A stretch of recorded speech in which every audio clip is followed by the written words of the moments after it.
What's going on, everybody? Welcome to the Run Pure Sports NBA Hardwood Show. I'm your host, Mangone. I got TitleTown. I got some guy in a hat, so let's find out who that is. Is that JT Hayes over there, or is that someone else? Is that a new guy on the show? What's going on, guy in a hat? Guy in the hat here. It's Thursday. I had a long day. It was I had a lot of work to do. I had obviously to look at a couple of things with the slate here. I went to the gym. It is baseball season, so it was just a maintenance day, right? You guys have heard of maintenance days.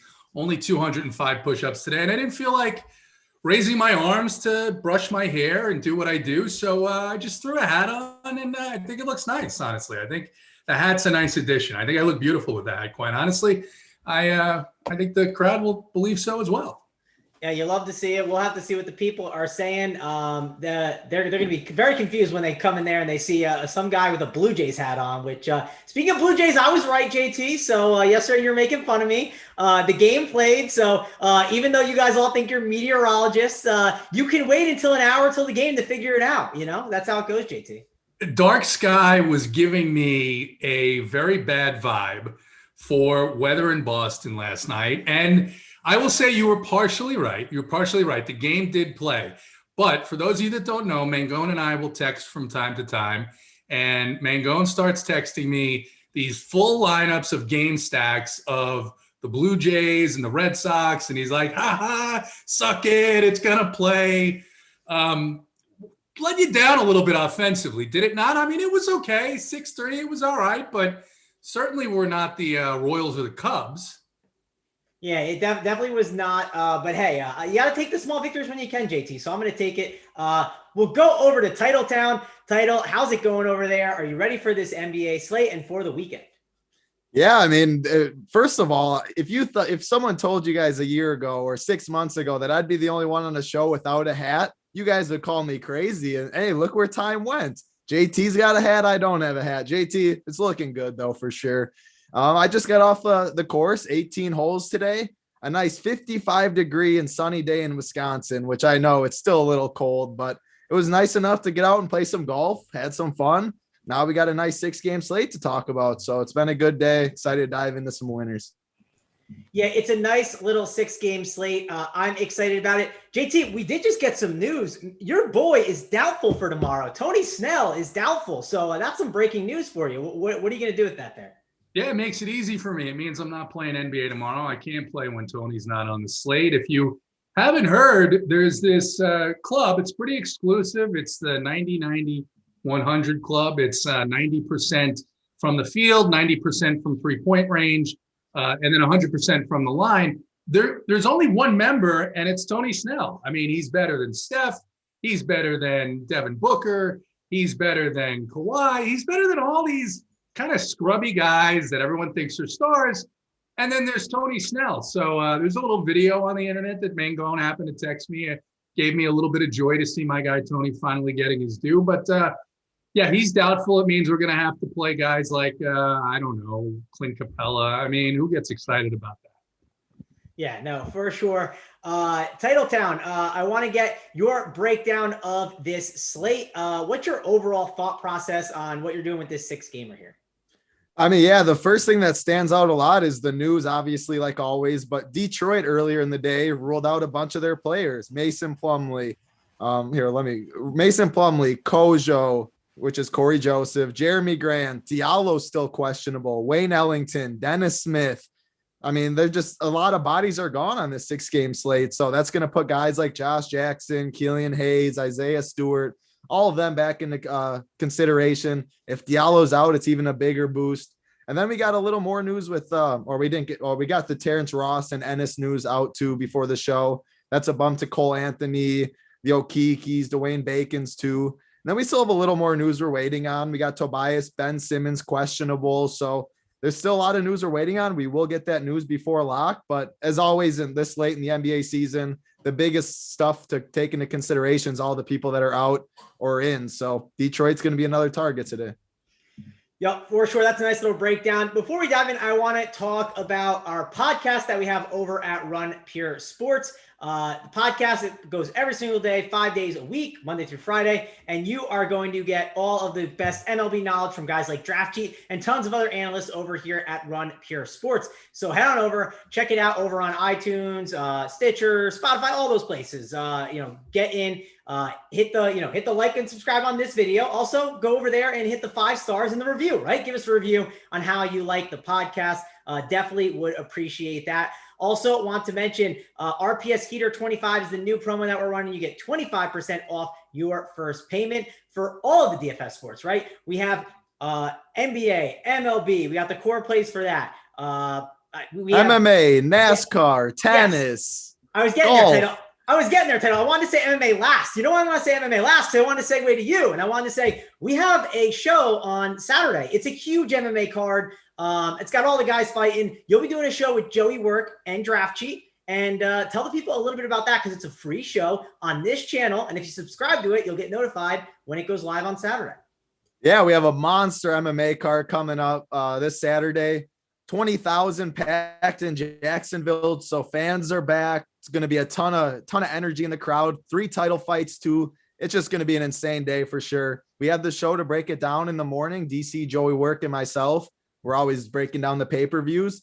It's going to be a lot of fun. Then I'll have the playbook up, core plays. Big T always drops his too.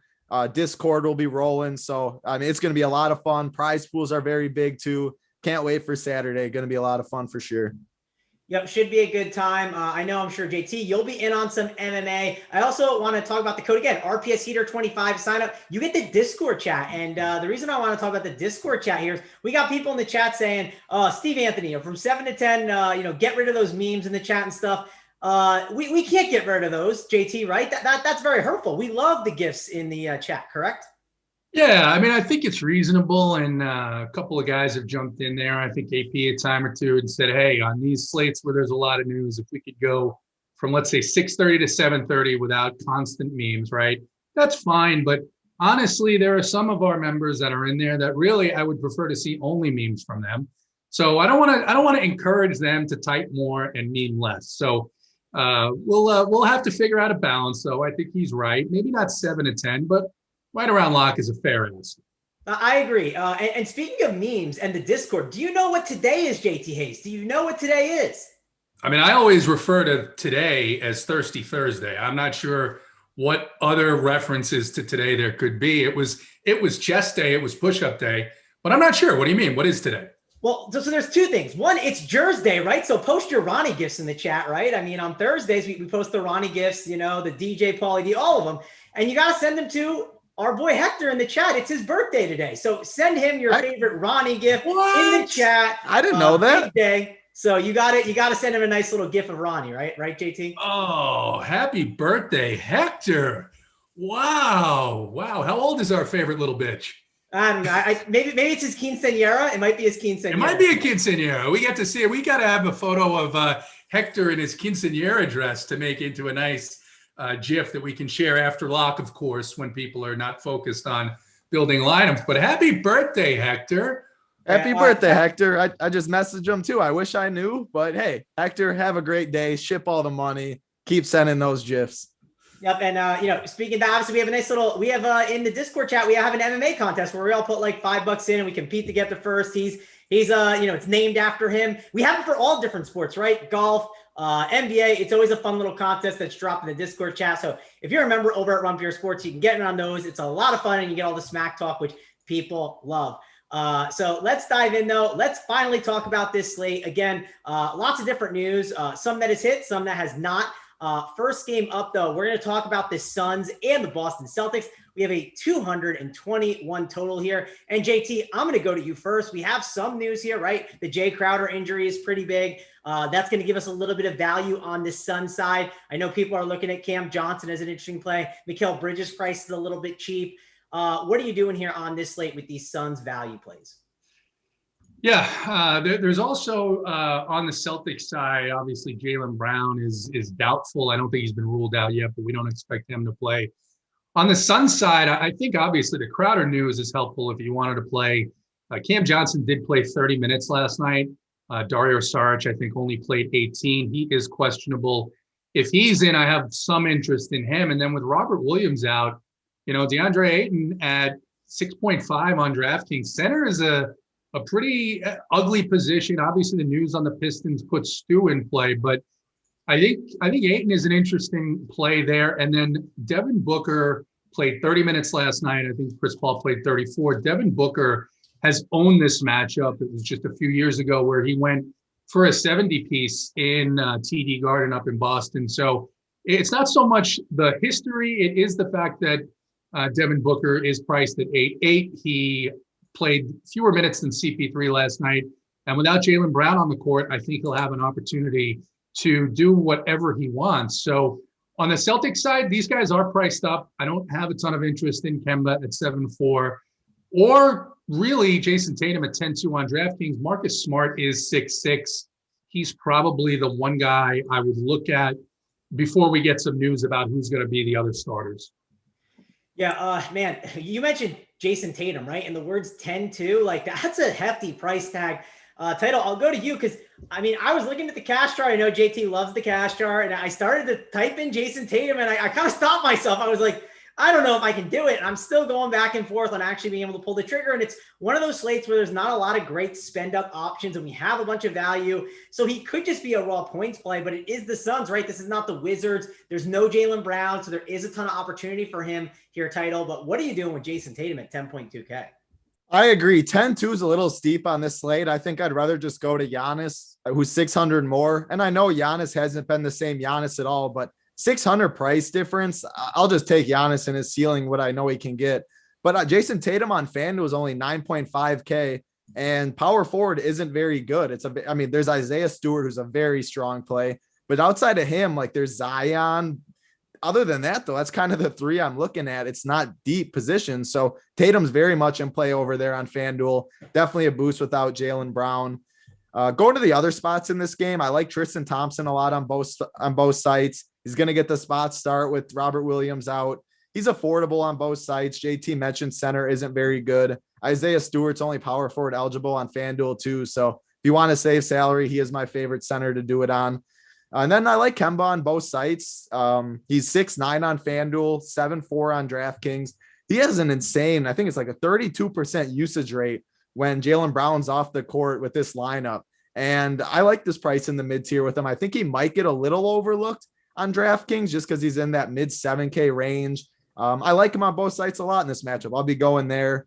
Outside of Tristan and Kemba and then Tatum on FanDuel, I'm going to avoid this Boston team. I like some other spots more. On Phoenix, I like Cameron Johnson a lot on both sides. He's just way too cheap for his role. 3.5K on DraftKings. Like he's going to get the minutes. He's a solid player. It's all about what it gets you. I definitely like him. And then Dario Saric, if he is announced which we will get this news, 3.2K on DraftKings. He is power forward and center eligible too. That's way too cheap for him. So this game's pretty good. We are waiting on a little news. I'll mention Mikal Bridges too, just because he's kind of like Cameron Johnson, but I like Cameron Johnson more because you get that big salary difference. However, Mikal Bridges minutes are safe. He's below 5K. If Dario's out too, Dario and Jay Crowder, that's two front court bodies that run a decent amount of minutes. I like Cameron Johnson and Bridges a lot if they are both out. Or we know Crowder's out if Saric is out. Otherwise, I like Saric. Yeah, the Jay Crowder being out obviously is big. That's going to help out for some of these guys here. JT, I want to go back to you, and I want to ask you a question. Again, like we've seen a lot of these slates where we have like Westbrook, right? We have Jokic, all these different players all on the one slate, all these spend-up options, Curry. And then we have these slates after where it's like, okay, we have all these dudes in like the 8 and 9K range, and we have some spend-ups today, right? We have Giannis, we have Luka, we even have Tatum. You can consider him at that 10.2K price tag. We have Embiid. How do you Zion?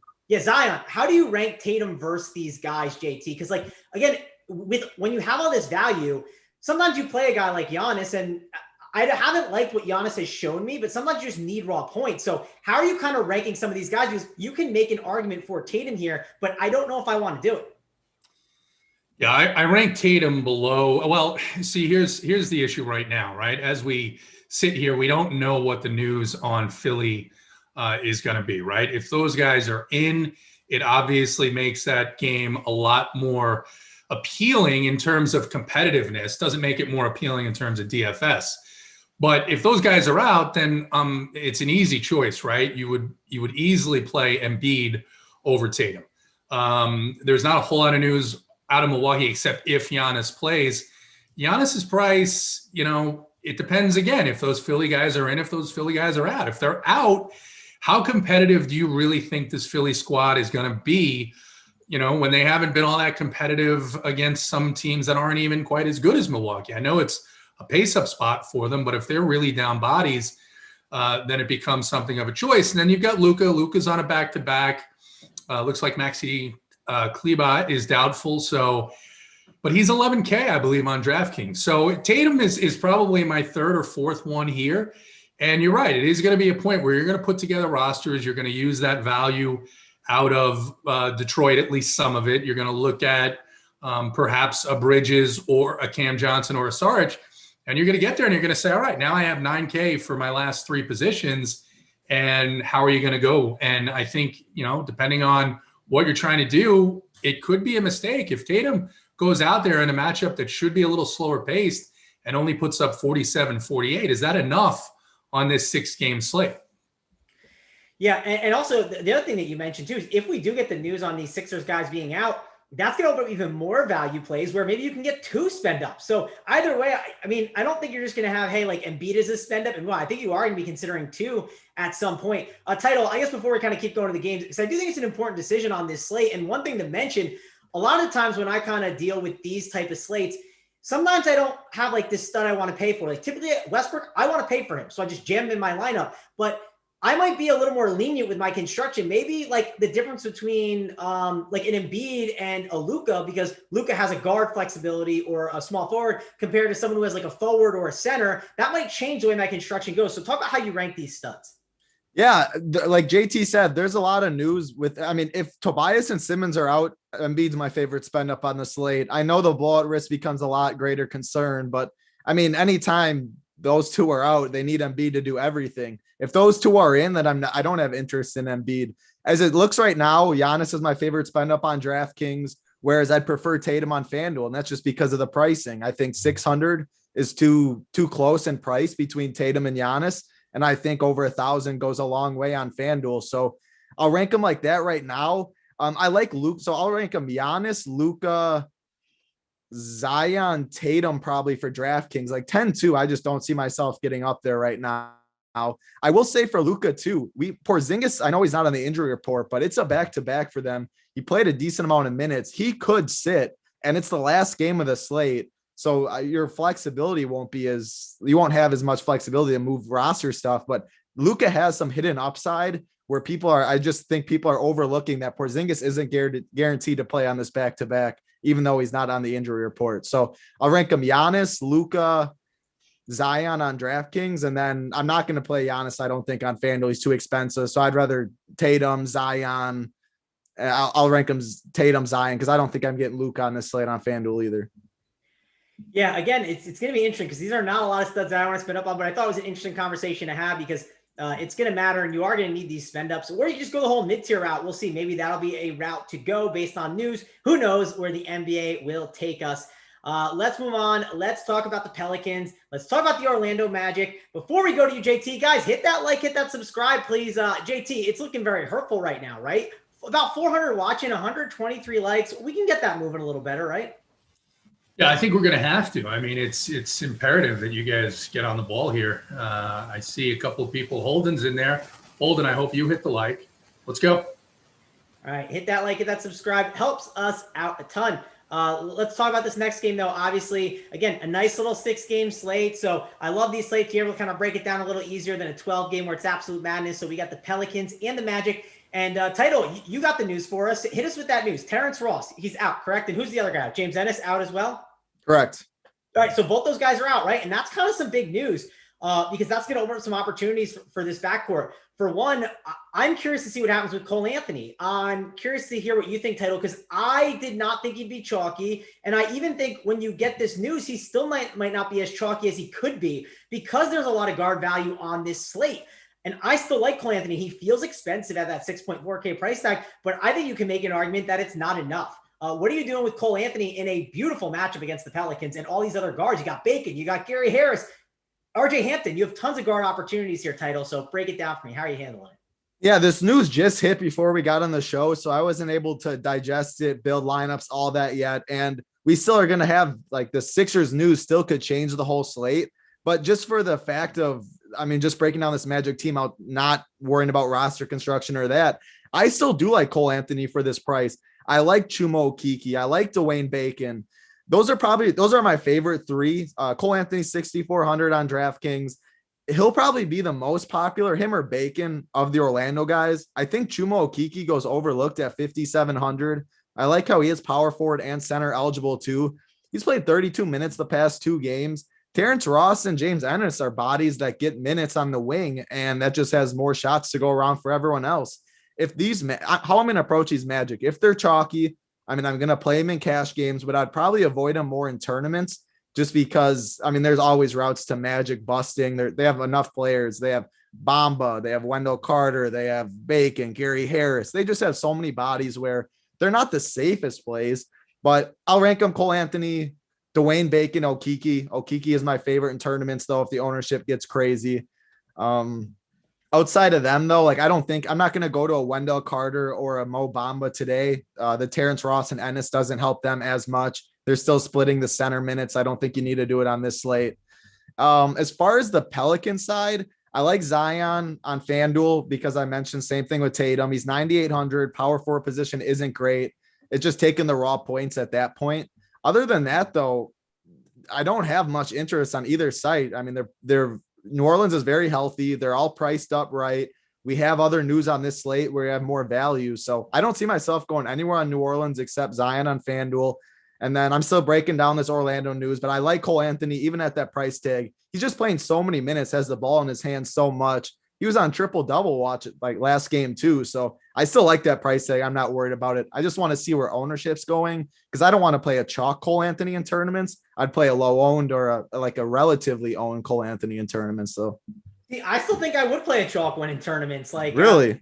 Yeah, I mean, his usage is so strong in the matchup. It's the Pelicans, right? Like this isn't like I look at, and this might be crazy, but I look at Kemba and he's playing Phoenix and I get Cole Anthony for cheaper against, the Pelicans. Part of me thinks that I might even lean on going to like Cole Anthony over him outright. Like I wouldn't even, you can keep the $1,000. I'll use it somewhere else. I don't know if that's crazy, but I just like what his usage is and he's the guy in town, but there's also other guys there, right? There's RJ Hampton that could randomly see run, but right now it has been the Cole Anthony show. I mean, you've definitely been watching the games on short title and he's been, yeah, no, I 100% agree with you. I will say, though, I know Pelicans run up and down the court a lot, and it seems like a great matchup. However, I think Lonzo Ball is a good defender. I think he's very solid. He's so much bigger than Cole Anthony, too. I could see him bullying Cole Anthony in this game. They only have a 106 total, too. So I think it's a little worse matchup than I think you do. But at the end of the day, like your usage, your rebounds, your assists, like he's going to have the ball in his hands a ton. So that makes up for it. But I don't think the matchup's as good as you think. No, and it's fair. And if you think about it too, right? Like if you think that that's the case, then the usage could get funneled to other spots. And honestly, and RJ Hampton is someone that I'm super interested in at his price. Like he has a really good opportunity at his price tag to really pay that off. And there's a lot of guards on this slate, right? There's a Killian Hayes, there's Kobe White. You could pay up for a Terry Rozier, who's been crushing it. I mean, there's definitely a lot of different routes you can go. We'll bring in JT. How are you handling this guard situation? I don't think the Pelicans, I kind of agree with Title. I don't think they're the best plays on this slate. I really think we're looking at this Orlando values and specifically the guards right now and trying to figure out how to work with that. Yeah, so I'm on your side here with Cole Anthony and this matchup against the Pelicans. I mean, maybe it's due to the fact that Lonzo missed some time, but I mean, the numbers and everything suggests that this spot, point guards against the Pelicans, is a spot where you just play them. I mean, I've seen it time and time again. I mean, Trae Young went for 70-some points. A bunch of guys have been lighting these guys up at the point guard position. I can't get over the Kemba Love at 7-4. Against Phoenix, I understand that Jalen's out. I mean, Title, talk to me about this because this is a spot where Kemba almost always is going to let you down. It's not like they're missing 2 or 3 guys. It's just Jaylen Brown. They've still got Marcus Smart. They've still got Tatum. So all that usage isn't going to funnel automatically to Kemba. I think there's a 75% chance that Kemba busts tonight. Yeah, I like Kemba a lot in this. I mean, he's going to have about a 30%. He gets a ton. I mean, he's almost the main beneficiary because Tatum always gets his shots, whether Brown is in or not. Kemba likes to just take over in these spots. He shoots the ball a ton, and it's a 1.5 point spread. So I think he's going to get his full run, mid 30s minutes. They have a 111 or 110 total. So it's a pretty healthy total on this 6-game slate too. I mean, I hear you. Yeah. I mean, it makes sense. Phoenix isn't the best matchup, but the pace seems all right. He does get a big bump with Jaylen Brown out. And I think Kemba's a good player. He's going to get his shots, but I can see how you don't like him. I like him more on FanDuel where he's 6'9". That's a 500 price difference. You play 2 point guards, but I still like Kemba in this matchup. Yeah, I mean, listen, I'm with you, JT. I don't think that Kemba has a hostile takeover tonight. Don't see that happening there. But I do like Wendell Carter a little bit, right? The matchup isn't the best, but I will say Wendell Carter Jr., he does have the opportunity for him, right? And he has a decent price tag where he can hit a ceiling. I mean, I do get some concerns because the matchup is not the greatest, but 6'7", do you think he still has an opportunity to get there, or do you think the matchup's too tough and the ceiling is too capped now at the price of 6,700? I mean, center is kind of ugly, but honestly, he didn't make my short list when I went through my first pass of these games. I looked at how Orlando is using minutes, and it's fairly true that it's Cole Anthony, it's Chuma Okeke, and then it's Wendell Carter Jr. as far as the guys that are probably going to play 30 plus minutes. Everyone else is kind of in that, 22 to 28 minute range, depending. The Pelicans do give up, I think, the most or second most 3-point attempts, best or second best 3-point percentage in the league. So it's not a bad spot for a guy like a Dwayne Bacon because they are missing guards there. But I think for me on this slate, outside of Anthony and Okeke, just at a price point play, I think those are where my greatest interests lie here on this Orlando team. All right. We got CMOS in the chat. He goes, you guys are the best in the business. I have tried everyone and you guys are legit. So happy to have you on board. He also said, not just putting numbers on the screen, legit basketball knowledge. And speaking of basketball knowledge, we got JSU and Holden coming up after us. JSU has a ton of basketball knowledge, and he breaks it all down for you leading up to lock on our premium show. So do not miss that. It's a must watch. He's got as Big T says, he's the best tournament player in the world, right? And he has all the knowledge and opportunity to help you guys win over here at Run Pure Sports. So tune in for that. It's an awesome show. TitleTown, any final thoughts here on this game? JT, what were you going to say? Yeah. So Mango, I do want to address something in the chat. Just one thing. How many likes will it take to get JT to remove his hat? 400. You get to 400 likes, and I will immediately take the hat off. So we get to 400 likes, I'll take the hat off. And then Joseph Mata says, Cole Anthony over Chris Paul. We didn't talk about Chris Paul. Chris Paul is only 7.6 on DraftKings. It's not a bad matchup. Kemba Walker has never been accused of being a defensive shutdown artist. So the point for me is Paul played 34 minutes last night. Booker played 30. Phoenix Suns, one of these teams that usually I expect Chris Paul to play 30 to 32 minutes, but I don't think he has the 38, 39 minute upside that Devin Booker has in the matchup. Mangone, are you in agreement, or do you think Chris Paul is in play here? I think he's in play if you're looking like some raw points here or there, but I'd rather Cole Anthony, right? Like that, I prefer him. I think I prefer Chris Paul over Kemba as well. The one worry I have too with a Chris Paul on this slate, especially if you're playing tournaments and you're looking for a ceiling, and doesn't get talked about enough, but like he's one of those guys where if the game one way or another goes the wrong way and it's like a blowout, like he'll be the first one off, right? I mean, he's one of those guys, Title, that I think he comes off the court early. So I just think there's a lot more risk to him on back-to-backs. Would you agree, TitleTown? Yeah, I mean, I like Kemba over Chris Paul, and their prices are right there too. I can't play everyone. I think it's a very low-owned, interesting tournament play because the spread's very close, and anytime the spread's very close, I mean, we know Chris Paul has upside, so maybe a 3% owned tournament play. I'm not going to go there. That's why I didn't mention it. But yeah, I mean, it makes sense, I think. Yeah, and we got Steve in the chat. He says, I thought this was a point guard show. It's not. I tried to talk about other centers, and they said no. So we'll get there. We'll find some big men to talk about. And I promise you, in this next game, there'll be some big men to talk about. They said no. They said no. It's a guard league. They won't let me talk about the centers. So here we go. Let's go talk about these centers. There's no way TitleTown is not talking about the center that can't shoot Giannis Antetokounmpo. He ain't no center. Stop it. But we'll get and talk to Title here in a second. But we got the Bucks and the Sixers. Big game, obviously, 7.5-point favorites for the Bucks. We got Simmons and Harris. They're both questionable, and that is huge news. And look at that. Ben Simmons just got ruled out. Timing is perfect there. We also got Holiday, DiVincenzo, Middleton, Giannis, normal starters. And we got Tobias Harris, probable. Seth Curry, probable. So I think that's all the news that we're going to be getting there, Title. So it's our first look, right, of the brand new news. So break it down for us. What are you doing with Giannis and some of these Sixers with Simmons out? Yeah, I mean, just with Simmons out, but Tobias and Embiid in, and Seth, I don't think we need any of them in this spot. I just don't think Philly, with all the other spots we talked about, with Jaylen Brown out, with Detroit value, I just don't think that we need to go back to Philly on a back-to-back in this spot. So I'm not going to have anyone, I don't think. And then on the Bucks, I don't like anyone really except Giannis. And it's not even that I love Giannis. It's just, we were talking about it earlier. It feels like one of those slates where you just take your raw points up top just because we have so much other value. And on DraftKings, 10.8K for Giannis. I know he hasn't been as good and the minutes have been down a little bit, but I'll still take his upside in this matchup. Should be a relatively close game now with Tobias and Embiid in, hoping we get full run with Giannis. He's just a walking double-double. He has 65, 70-point upside, as we know. So he's my favorite spend up, but it's not like yesterday when we had 5-6 spends that were all in really good spots. I'm taking my 55, 60 and I'm fine with it. I mean, I don't need a fire emoji as long as I don't get a little cold emoji next to the name. I'm fine today on today's slate. We got two new pieces of news. Korkmaz, questionable. And here's the other one. JT was just in the future. He knew it. Wendell Carter Jr., questionable.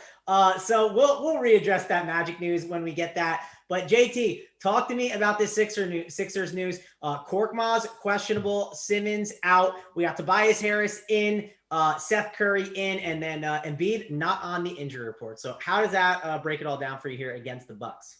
Yeah, so I'm looking at it right now, and I that 10-5 price for Embiid on a back-to-back, played 33 minutes last night. They have lost 2 in a row, so I mean, I'd expect that they'd be motivated here to try and get a win and make sure that they keep their spot in the standings there. But it's a really tough matchup for them against a fully healthy Milwaukee team. I was looking at the backup guards here. Obviously, it looks like we can expect Shake Milton is going to start. He did absolutely nothing last night when he started, played 24 minutes, and was actually outplayed by both George Hill and Tyrese Maxey, who played 27 minutes. So I'd take a closer look at those backup guards and see if a Maxey at 3-1 is interesting if you need it. George Hill's a tough roster on any slate. Unless he's starting and like all the guards are out. But you don't like the revenge? Hector revenge? Well, I mean, you're right. You're right. It's one of the 15 or 16 teams that George Hill has been fortunate enough to suit up for. So he certainly could be angry. I think this is like the 6th team he's been on this year, right? He started with the Thunder. He spent a few minutes in a couple of other spots. Boston, right? He was in Boston. Was he in Boston for like a few games? I know it was Milwaukee and OKC. I mean, he bounces everywhere. Hector loves his revenge. Maybe that'll be a core play for him on his birthday. Well, you need a birthday revenge. You need a birthday revenge chart, Travis. Actually, you should do that for our guy Hector. Make a little revenge birthday chart. You know, you can sing a song, sing the happy birthday song.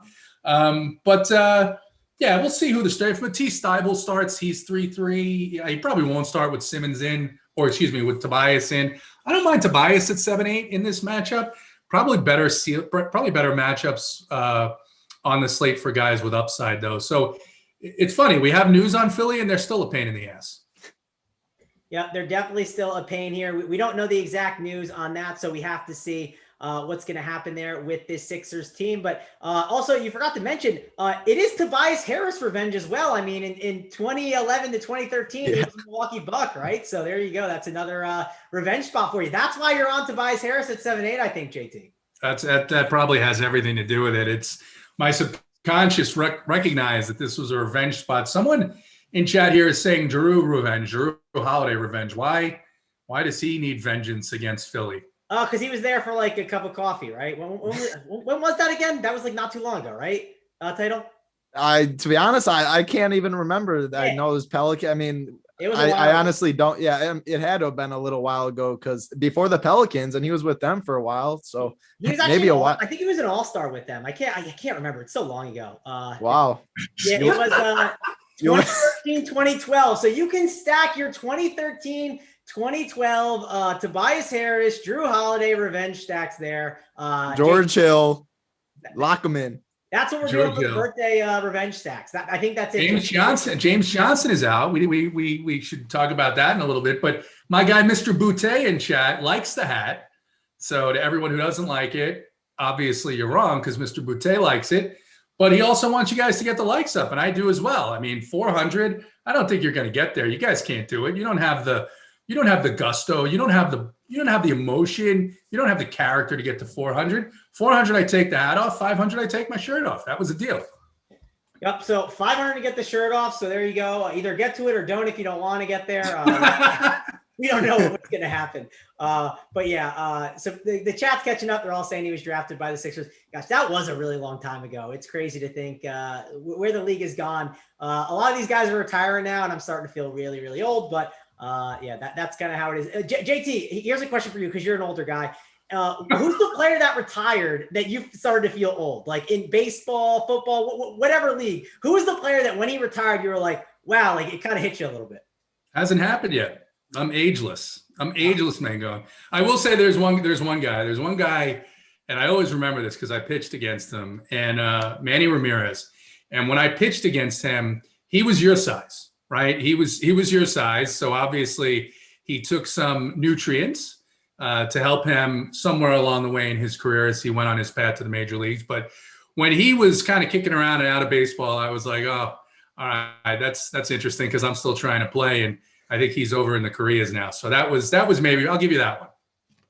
There you go. Yeah, I was curious to hear. We know Title hasn't hit that yet, of course. I don't know if I've hit it yet, but I definitely seen a couple. The Kobe one hit a little hard, but I don't know. We'll see. Rondo will hit me pretty good because that reminds me of high school, like that whole team when they're all gone. They're not all gone yet, right? I still have a couple of. I think he's left in the league. I think he's the last guy of that crew, so that'll be the one that probably hits me. I mean, I'm still seeing Ersan Ilyasova's name pop up on my phone about injury report. And I've been watching that guy for years and years in Milwaukee. So it's going to be a while, I think, until I feel old. I didn't even know Drew Holiday was on the Sixers. Back then, I only watched the Bucks. I couldn't play DFS. So, yeah, I'm not feeling old yet. I'm going to be an ageless wonder like JT is.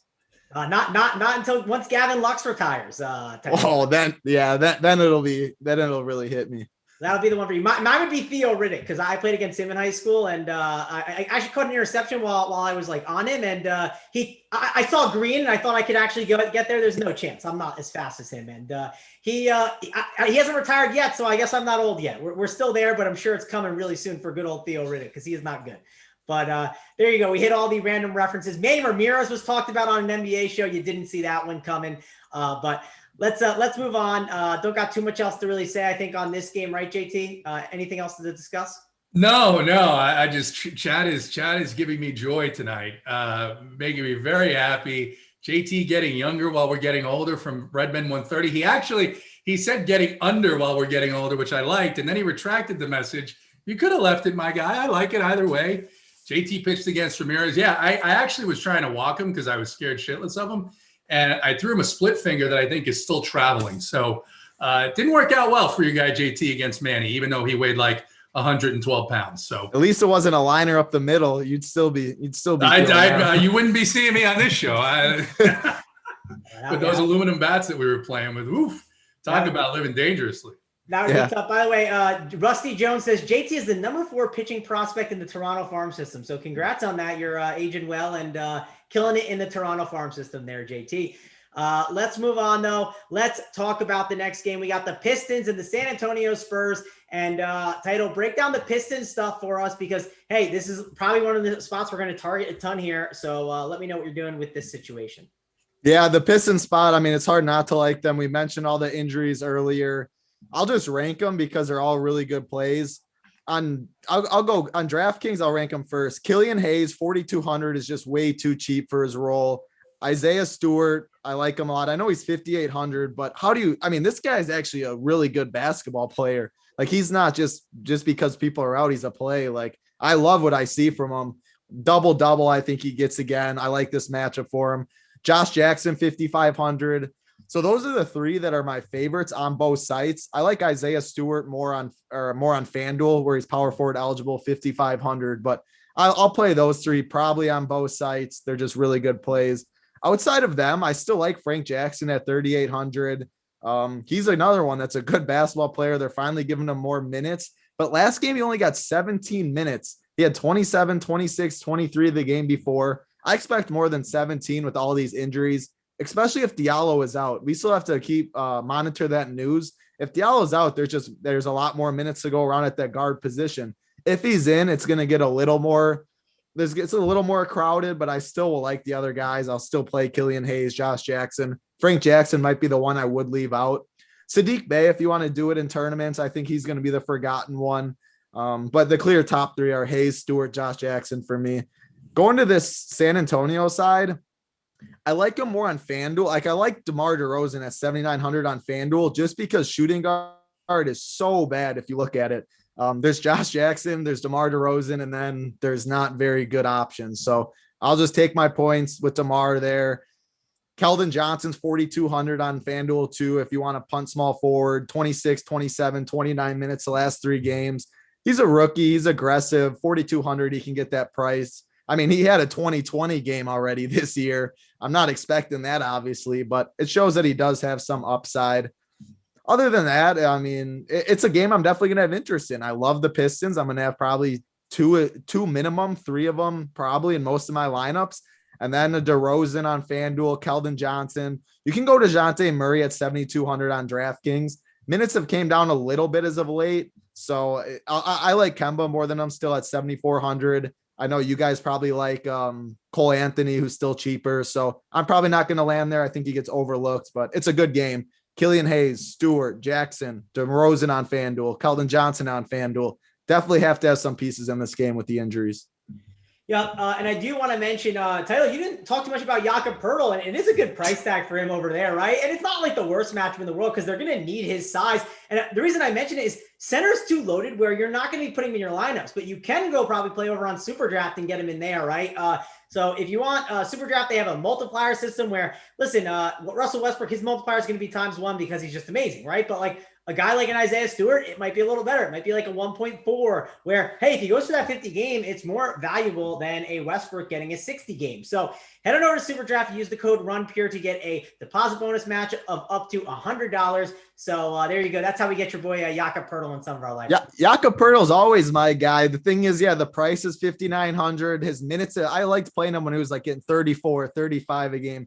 Now it's coming down a little to the 28 range. I still like Jakob Poeltl. He's going to be 5% owned. He's treated us very well, but I don't think I do it on today's slate. Super Draft, if he's 1.6, throw him in there. He has upside for that. Yeah, it's he's definitely that interesting price tag. It's the wrong slate, all those things. So now we'll head on over to JT. We'll ask you about Detroit. I mean, I love Isaiah Stewart here in this spot. There's tons of value here, JT. How are you breaking that down? And let me know if you're even touching the Spurs on the slate. Yeah, so Killian Hayes, I agree with everything that the title mentioned here. You got Killian Hayes, you've got Isaiah Stewart. I think Saddiq Bey is interesting because those guys I think are definitely going to get 30 minutes plus tonight. Stewart only played 16 last night. Do like the Frank Jackson mention as well. The keys maybe 3-8, something like that on DraftKings, where you can slot him into that shooting guard spot, I believe. And outside of that, I mean, some of these guys are now priced up a little bit to where like Josh Jackson, 5.5, right at the edge of where I would consider playing him, just given the concern with minutes. And this is a back-to-back for Detroit. But Killian Hayes didn't play last night. Stewart only played 16 minutes. And Frank Jackson, as title mentioned, did not play a ton last night. So those are my three favorites on the Detroit side. The Spurs side, there's a reason why Jakob Poeltl's minutes are down. It's because now, Pop has 700 bodies once again. And when he has all these bodies on a regular night, you know that you're going to get like 20 to 24 minutes from a bunch of guys, and then maybe 30 from Murray and DeRozan. This is a back-to-back for the Spurs. That means it's even more volatile. So in these situations, I think the Spurs will beat you once every 15 slates, and I'm probably just going to avoid it. I did look at Rudy Gay because he tends to get a few more minutes on back-to-backs, but that was also before a bunch of these other guys like Lonnie Walker came back and got into the mix. So I'm probably going to avoid the Spurs side here and not have to worry about when Popovich decides to play somebody like DeMar DeRozan for 18 minutes. Derek, I will say too, Derek White's price is 5,500 on FanDuel too, 30 minutes. The Spurs are way better priced on FanDuel than they are DraftKings. So if you're going to play them, I'm going to play them over there instead of DraftKings, I will say. Keldon Johnson, Derek White, DeRozan, all in play over there, where I won't touch them on DraftKings. That's fair. All right. Listen, the chat is already ahead of us. They're talking LeBron James and Michael Jordan. So they want to talk about the Bulls, which is coming up next. They're having the classic MJ LeBron debate, which is one of the worst and longest discussions you can ever have when it comes to sports. But they want to talk about the Bulls. They want to talk about Michael Jordan. We got the Charlotte Hornets, who, again, Michael Jordan against the Chicago Bulls. So we get the MJ against his former team narrative as a GM. That's right up your alley, JT Hayes. I know you love that narrative there. Break it down for me. Charlotte Hornets and Chicago Bulls. What are you doing here? Yeah, all the revenge. You know, that's kind of what I live for, as you know. That's how I put my lineups together. Interesting spot here for Charlotte. You've got a really good matchup for point guards. Terry Rozier is 8.4. He's a little bit more expensive on DraftKings than I would like him to be, even in this matchup. Would prefer that with an injury or with Devontae Graham sitting. Graham is 6'3", though. Played 29 minutes in his last game. So that's not a terrible price for him. Malik Monk is still out. Obviously, LaMelo and Gordon Hayward are still out. PJ Washington's priced up. This has become not as good of a matchup for forwards, power forwards, and centers since Vuk got there and since Daniel Tice got there. So it's a little tough for me. And then I'm not going to play around with that Charlotte center situation, even on this slate. On the Bulls side, Kobe White's been playing really well, been getting the minutes, starting once again, 5.5K for him. They are on a back-to-back. Satoransky is 4.6. Just don't think I'll end up there. Patrick Williams, 4.3K is an interesting price for a guy that's playing 30 minutes in a matchup against Charlotte.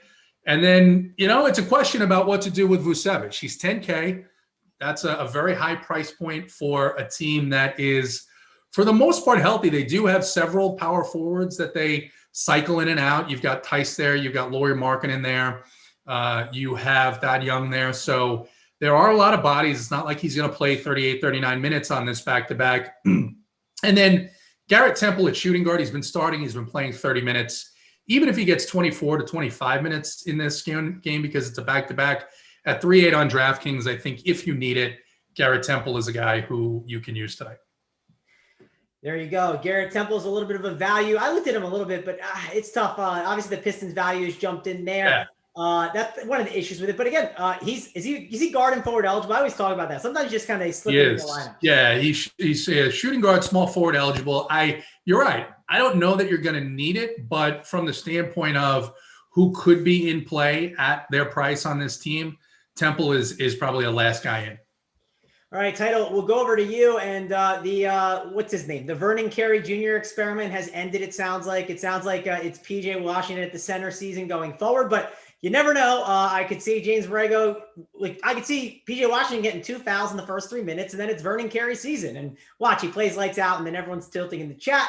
But what are you doing here with this Bulls and Hornets game, Title? There's some decent plays. Not my favorite plays on the slate, but there are some chances that we can take here. Yeah, watch this be the Vernon Carey game when he's just disappointed as chalk, disappointed everyone plays them, and then he comes out, they're more healthy and then just dominates. Yeah, I'm not playing him, but wouldn't that be something? Starting on the Charlotte side, on DraftKings, I like PJ Washington's price at 5'9". They're going to need his size against Vooch, against Daniel Tice. I like it. Yeah, it shows upside. I like that price tag. And then Terry Rozier, I like on both sides too. I prefer him on FanDuel where he's 7'8", but 8'4", I think he gets overlooked on DraftKings. And he's just been so good. And he's playing a ton of minutes, 38, 39, 40, 43, 36. Anytime you give me a player that's going to play that many minutes with the usage rate he has, he's playing very good basketball. I think since we talked about it earlier, I know we mentioned like, are you going to go up to stars and then play a little more scrubs? Is a mid-tier build viable? I'm fine with the mid-tier build. If you give me Terry Rozier, the Cole Anthony, Kemba Walker, I think there's enough mid-tier plays where you don't need to go up and do Giannis. I know that's my preferred option right now in cash games, I think, but tournaments, I think it's a different build. And I think the mid-tier options have a lot of high ceilings. So I like Terry Rozier, PJ Washington. Outside of them, I'm not going to play anyone on Charlotte, really. They're becoming more healthy. Devontae Graham's back. So just those two. On Chicago side, though, I do like these prices on some of them. Daniel Tice is way too cheap at 3,700 on DraftKings. He is center eligible, but if you want to go like Isaiah Stewart, Daniel Tice, and then pay up at others positions, I think that's totally fine. 3,700 is too cheap. Kobe White, 5,500 on DraftKings, 5,800 on FanDuel. Without Levine, I mean, he has a big role. He starts, he plays about 30 minutes, and he shoots the ball a decent amount. He's shown an upside, so I like that for his price tag. Patrick Williams, I do like him more on FanDuel where he's 4K and you have to play 2 power forwards. He's a good rookie. I like his game. I know he's not as aggressive, but he's been showing more aggressiveness without Zach LaVine. I like that price tag. It's going to be a game I have some pieces of. I'm not going to just go overboard. I like Vooch on FanDuel too at 8.8. I'm not going to play him at 10K on DraftKings. So I think you really have to look at the prices on these guys. Daniel Tice I like on DraftKings, PJ on DraftKings, Vooch on FanDuel, Patrick Williams, FanDuel, Kobe White on both sites. And then if you want a punt on DraftKings, instead of going Garrett Temple, I think you can save the 700 and go Denzel Valentine, who's also shooting guard and small forward eligible.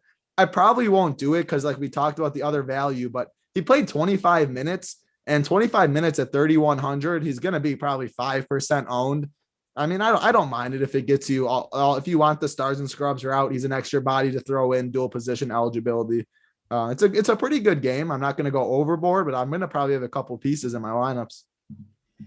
All right. You guys talk about some of these forwards. Man, Najee Marshall was someone I was going to look at with that James Johnson news, but man, his price has gone up. I just noticed he's 5'4" title. Do you have his FanDuel price tag up? I was curious about that because we're talking about these different guards that are small forwards and guards that are cheaper. I'm curious if like he's someone that kind of grades out as like a similar salary as those guys. Yeah, he's 4,800, so he's priced up a little bit too. But I think it's probably not where I'd go in cash or something. 4,900 feels a little steep, but he's showing upside. So I think that could be a tournament play, but he's not cheap like he used to be. Yeah. And he's like kind of close to Bridges too. Like he's even more than Bridges on DK. So which is crazy to think. So that was something that popped in my head when you guys were talking about that. And something we didn't discuss with the James Johnson news that obviously came through, which isn't huge news, but something to discuss and look at. We didn't have the guy in the chat, talking about Kobe better than MJ, but maybe he'll pop in the chat now because we're talking about the Lakers. We're going to go talk about the Mavericks here. And this is the late night game, right? We'll have showdown content for this game for the 9:30 slate. Rubio Dimes puts that together for us. So head on over, sign up at Run Pure Sports, use the code HEATER25, get 25% off your first payment. And what'll happen is you can get access to the showdown content, the playbook, the core plays, everything. So JT, I'm going to go over to you on this one. Lakers and Mavs. What are you doing here with this game? Because it's not one of the best games on the slate, and it's our late night hammer. Yeah, I'm probably going to be full fading. On this Lakers side, it's just going to be an absolute disaster. Anthony Davis is coming back. He's going to play in 15-minute spurts, which is very exciting for absolutely nobody. I don't think that you can trust any piece of these Lakers tonight.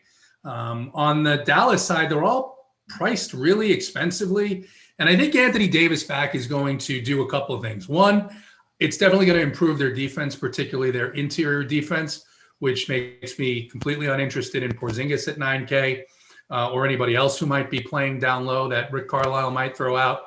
And the other thing I think it does is it is going to slow them back down a little bit more to the point where I don't know that any of these Dallas guys, including Luka, who in his last 8-9 matchups hasn't come close to making value in this matchup, I don't think they're going to meet their prices. So it's a game that I think you want to watch because it'll be interesting to see how Anthony Davis looks back in his first action. But I think it's going to completely destroy the rotation there for DFS. And I think on the other side, at least on DraftKings, they're just way too expensive for this matchup. All right, Title, we'll go to you. Big C Luck in the chat says Luka or a fade. Is it Luka or a fade for you, Titletown, or are you interested in a guy like a Drummond who has been interesting on FanDuel in the past couple weeks? No, this game is pretty much a fade for me. It's the last game. It's on an island now when it locks. But I will say, if you have some kahoonies and you think Porzingis might get ruled out, which I think he might on his back-to-back, Maxi Kleber is already doubtful.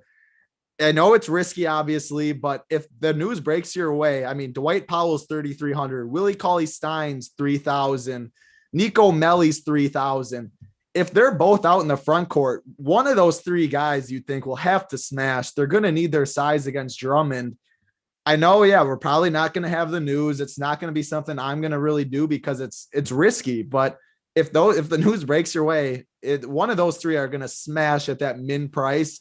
And they're going to be 1% and probably be on the winner. So if you have the risk tolerance, if you're backloading a little more and you have positional flexibility and stuff, just a point I wanted to make because I think it's very possible. I mean, if Kleber and Porzingis are out, just say they're ruled out right now.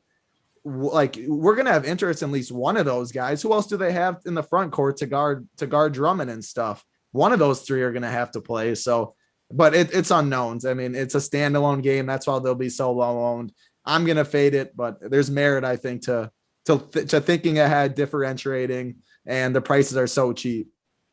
JT, are you going to think ahead and differentiate and get Boban in your lineup if they need the size, right? I mean, everyone loves a good Boban night.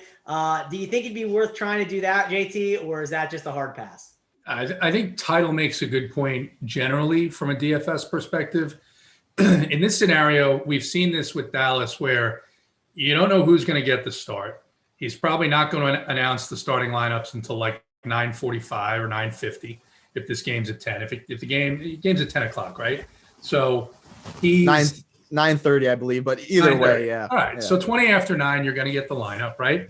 And you've also seen him do this. You've seen it roll out one starter and then play the other guy, 6 more minutes, right? Or they'll completely split the time in a very bad matchup. And now he's even got Nicolo Melli to introduce into this little rotation. So if you're building 150 and you want to set aside 6 lineups and say, I'll run them with one of each guy just in case this happens, yeah, I think that's fine. I think there are other teams where I'd be more willing to make that kind of gamble. All right, that'll wrap it up for us. We got people are loving the word. I mean, I said some kahoonies. I don't know if people haven't heard those words, but yeah, I mean, kahoonie. That's how you say it. That's how you say it. They do this to me all the time. They say something. I say something the right way. They laugh, and I feel bad because clearly they're uneducated. They don't know the families. They don't have friends. They're not friends with these people. And just let them be. Just let them be, Zach. That's the right way to say it. That's the right way to say it. No, kahoonies is how you say it. And if you know what I'm talking about, then you got some big ones down there. If not, then you're struggling. I don't know what to tell you. Kahoonies definitely a word. I mean, I thought it was cojones, but whatever. Kahoonies. If you got clearly you're wrong. Clearly you're wrong, Mango. And the chat definitely agrees with that. I will say the chat is on my side for sure. I mean, the chat is wrong on this every single day. Every day, it's a tired mantra. Come on, enough. Holden saying Cahoon D. Oh, Holden. We're gonna listen to Holden. We're gonna listen to Holden. Yeah, I mean, Holden's an expert now on how to speak. What? I mean, I will say being on the same side of Holden has me a little scared, but I will say the chat, it's gonna catch up here in a second, and they're all gonna agree with me. Kahoonies, whatever. Yeah, kahoonies is how you say it, though. Hey, if you don't say kahoonies, you're wrong. We'll see. I'm telling you that it's finally catching up, and we'll have people agreeing with me. I promise you that. There's Mango is right. I agree with Mango, but that is Holden. Oh, if Holden's on your side, then I'm 100% right. Yeah, it's kahoonies for sure. I mean, try. I'll say this. Try this with Big T, and I bet you he's sitting here going, "There's no way Big T calls it kahoonies." I promise you, he calls it cojones. I promise. Kahoonies. If you got some, you got some. That's all I gotta say. All right. Well, you got it. Let's head on over and let's talk about our plays of the day. Listen, I don't even know if he's going to be as chalky. I've ran some optimals. I don't see him on all of them, but again, people love some other guards, and I talked about it at the top, and he's one of my guys. I'm going to go with Cole Anthony as my play of the day. Love the usage that's going to be funneled in. There's a ton of guards on the slate that you can play. I think it's going to be more spread out than people think. There might be one or two guys that's 80%, but there's a ton of guards you can go to. I'm going to tell you, Cole Anthony's on the winner. He's the guy. You want him on your teams. Give me Cole Anthony as my play of the day. TitleTown, we will head on over to you. The people, they're trying to change your name. I won't let them title. We'll keep it with your SO play. Give us your play of the day. Well, this SO play definitely has some kahunis too, and he's going to show them today. It's Terry Rozier at 8,400. I think he goes very overlooked on today's slate. It's in that mid 8-tier build. People are going to go up for a star. He's playing almost 40 minutes every single game. Tons of confidence. I like this matchup. Give me Terry Rozier as the SO/kahunis play of the day. There you go. And then we got JT Hayes. We get to hop on the plane, right? We're going private here for this one. We're heading over to France. We are going to check out the Eiffel Tower because that's what it is. We're going to check out the Eiffel Tower play of the day. So grab your mustache, grab your, what's the hat called? I don't know the exact name for it, but that little fancy hat, put that on your head and let's find out the JT's Eiffel Tower play of the day. I think you're talking about a beret, Mango, and I think that's what you want to say. I want to say, grab your beret, get on the Air France plane. This is the Eiffel Tower play of the day, sponsored by Air France. France is in the air, and I love. First of all, I'm surprised. Couldn't you have come up with like a more highly owned player than Cole Anthony, or no, just like one of the top three? Why do you think he's going to be high owned? I ran optimals and he's not in them. Like, we'll see, but like, he's not in as many as you'd think. That's fair. We'll see what he is. I mean, again, there's a lot of guards. I still think that he might not get the ownership. People are going to play Kemba Walker over him. Why are they doing that? JT? I'm not real sure. I Title likes him, and I tried to suggest it, and Title's got it in his mind that Kemba's the play. So I hope he's right because I love Title. So I hope he's right if he plays him and he's good. But I do like that game, and I do like that game because I think it's going to be one of the more interesting, exciting games to watch on the night. I think it's going to be close to. I think the Suns are far and away better than the Celtics, but I do think it'll be a competitive game, and I think at 3 to 5% ownership, Devin Booker is just going to take over and smash and bring the Suns home to victory. Devin Booker, Eiffel Tower play of the night. There you go, Mr. Devin Booker. I heard in the chat today that he always goes for 80 against Boston, except that was like one time. But that's what someone in the Discord chat said today. But that was one time, but he usually has that 50, 60 point upside. And just the way that their minutes were spread out last night, I just like to play tonight. I'm not worried about Marcus Smart's defense against him. I like Booker tonight. All right, well, that will wrap it up for us, guys. Thanks a lot for joining us. Up next, we got JSU. We got Holden. They'll giving you the final countdown show. That's on the premium side. Again, use that code Heater25 to get in on that. All you gotta do is hit the live stream at runpuresports.com. And when you hit that live stream, you will see the show, and then you get in the Discord chat and chat along in the live show channel with JSU, Holden, and they'll answer all of your questions. But that'll wrap it up for us, guys. Thanks a lot for joining us. For me, Mango in TitleTown, and JT Hayes. See you guys later. Good luck, everybody.